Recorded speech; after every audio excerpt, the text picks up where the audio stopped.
Thousands of years without physicality. Thousands of years have passed in which our nation has had no involvement in physical matters. We have been a nation floating in the sky. We dreamt only of the kingdom of heaven, of absolute godly goodness. This strange condition acted like a fantastic medicine, for through it we absorbed deep within us the natural yearning for the ideal godly existence. However, in the present times, we are being called back to the physical part of life. This is the techia, or revolution. Heavenly protest against detached spirituality. The more one is connected to spirituality, the more concerned one should be about the world and life in general. In times of destruction, when Jewish strength was separated from its land and was forced to find its purpose only in the realm of detached spirituality, certain individuals were called on to implement a lifestyle of self-denial for the sake of the world to come. Nevertheless, a heavenly protest arose in response to this path. However, when the time has arrived for building up the nation in its land, and the practical necessities of state and social organization become components of the overall plan, the very physical needs themselves become the essence of Torah. Holiness versus nature. The holiness of nature is the holiness of the land of Israel. God's presence that descended into exile with the Jewish people is the ability to establish holiness by opposing nature. But the holiness that fights against nature is not a perfect holiness. It needs to be swallowed up in the deepest truth, in the deepest holiness. The holiness that is found in nature itself, which is the basis for tikkun olam, or transforming the world. Then the holiness of exile will be connected to the holiness of the land of Israel. In the future, the synagogues and study houses of Babylon will be established in the land of Israel. Megillah 29a. When we come to this higher understanding of the perfected holiness of nature, which also comprises the holiness that is above nature and that opposes nature, the battle between nature and holiness will cease completely. The forgotten holiness of the body. The demand for physicality is enormous. We need healthy bodies. But we have been so focused on our souls that we have forgotten the holiness of the body. We have neglected our health and strength, and have forgotten that we possess holy bodies no less than we possess holy souls. We have abandoned the life of practicality, the training of our senses, and our connection with the concrete material world. All this is due to a lack of faith in holiness of the land of Israel. All of our teshuvah will succeed only if it includes all the glory of holiness. A physical repentance creates healthy blood and mighty bodies. A powerful spirit shines on the strong muscles, and the strength of the holy body will illuminate the weakened soul. This is an allusion to Techiyat HaMeitim, the revival of the dead. Healthy people do not need medicine. There are times when we see our spiritual leaders focused on self-denial and seclusion. They even frown upon physicality.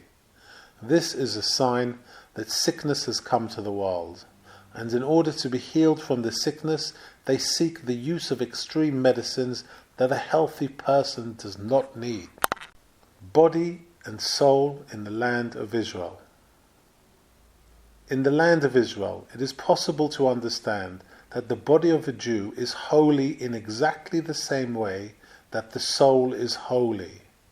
One does not need to tear the body away from its natural tendencies, but rather to elevate it and feed it with the taste of the holiness of the land of Israel.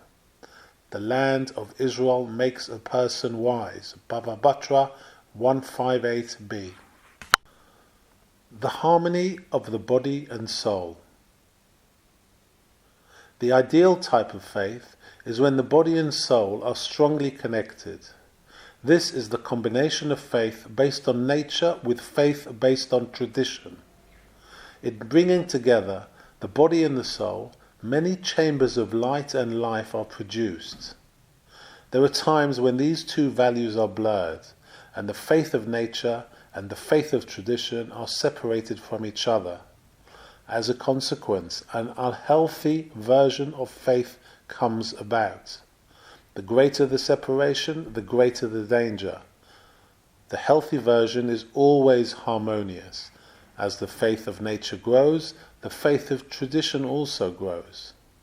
Fortunate is the one who always focuses on the ideal goal of combining these two types of faith, the internal and the external. Fixing the soul through the body. Sometimes it is only possible to fix a spiritual problem through strengthening the body, and not through teshuvah or any other religious act. A tzaddik must be physically strong. Tzaddikim must have powerful and strong bodies so that their good desires will be able to influence the world. The physical weakness of righteous people weakens the light of the world. Weakness of the soul derives from the body. Sometimes it happens that a person's willpower is weak due to a weakness in the body. The spiritual side of a person is unable to express itself due to a lack of physical strength. In fact, ignoring one's physicality will only increase pain, whereas strengthening the health of one's body would actually strengthen one's spiritual light. This principle is also true concerning an entire people. In regards to the Jewish people, this principle reveals itself at the time of Mashiach, when there is a demand for physical strength, even though the inner goal is spiritual elevation.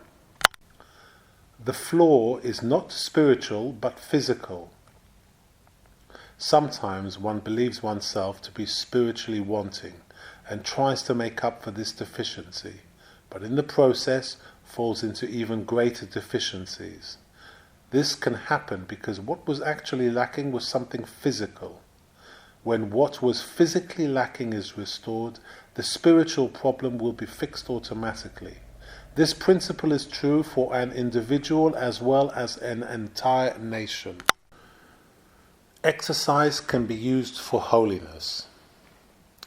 The exercise that the youth of the Jewish people do in the land of Israel to strengthen their bodies in order to become powerful children of the nation completes the spiritual power of the loftiest, righteous people that are immersed in unifying divine names for the sake of increasing light in the world.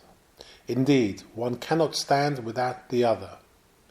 Do not be shocked if there are flaws in the lifestyle of those who are involved in strengthening their bodies, or in any material acquirements in the land of Israel, since even the revelation of the Spirit of holiness needs cleansing from the remnants of impurity it contains.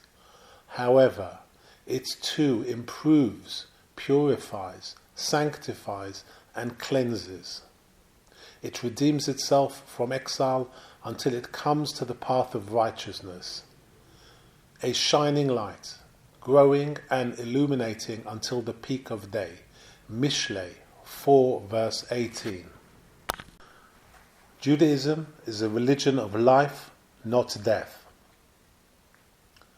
The prohibition against the Kohen coming into contact with a dead body serves to guard us from the extreme attitude of hating life. Since the Kohanim are the teachers of Torah and ethics, one would think that they should be employed at the time of death to instruct the dying in repentance and to soothe the freshly mourning. Indeed, if not for the prohibition, natural feeling would lead to it becoming the custom for a priest to be present at the moment when the soul leaves the body. Yet this would surely lead the impressionable person to see death as something very glorious and important, and cause the devaluing of life, and eventually hatred for it. But the Torah of God is perfect, Tehillim 19 verse 8, and it is called the Torah of life, and the lessons that come from it, through the mouths of the leaders, must also be connected with life. The Torah therefore distances the priest, who has the job of teaching the practical and spiritual laws of God, from these types of services. This protects the general ethics, which are easily affected by the leaders, from the extreme ideas that tend to develop in relation to the unknown, as it is written, "Do not be overly righteous, nor be overly wise. Why destroy yourself?" Kohelet 7 verse 16.